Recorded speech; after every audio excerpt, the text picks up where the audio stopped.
attendent pour escorter et, au cas échéant, protéger les nouveaux arrivants, car en Somalie, l'enlèvement et les meurtres d'étrangers est une chose courante.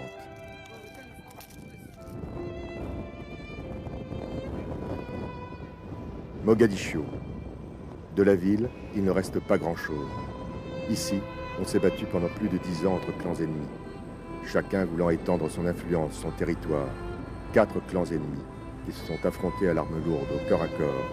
10 ans de tueries quotidiennes, de viols, d'assassinats d'innocents.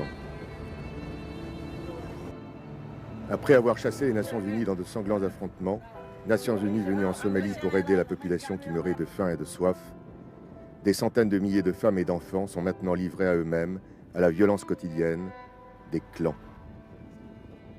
De ces maisons, de ces marchés grouillant de nourriture, du palais présidentiel de l'ancien dictateur marxiste Siad Barre, qui fit de la Somalie une base soviétique pendant une vingtaine d'années, de l'Assemblée nationale, de la cathédrale, il ne reste plus rien. Rien que des lignes de front où les milices guettent l'intrus. Mogadiscio est maintenant divisé en 4 secteurs de ruines et de camps de réfugiés, dont un où règne un gouvernement provisoire contrôlant quelques hectares de la ville. Ici, c'est le chaos. Les armes, encore les armes, sont le seul langage connu des bandes armées. Nul autre pouvoir n'est reconnu. Pourtant, il y a eu des traités de paix, des réunions interafricaines pour faire sortir ce pays de la tourmente. Encore il y a quelques jours à Nairobi, on parlait de paix. Mais depuis, le Premier ministre présent aux négociations interethniques a été destitué au profit d'un général.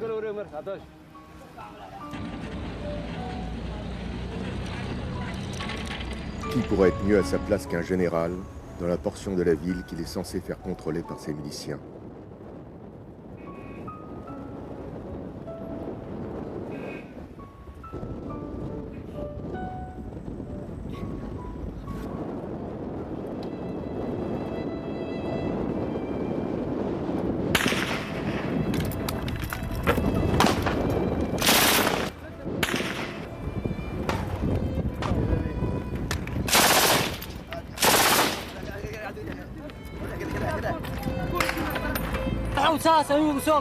J'ai vu sa tête.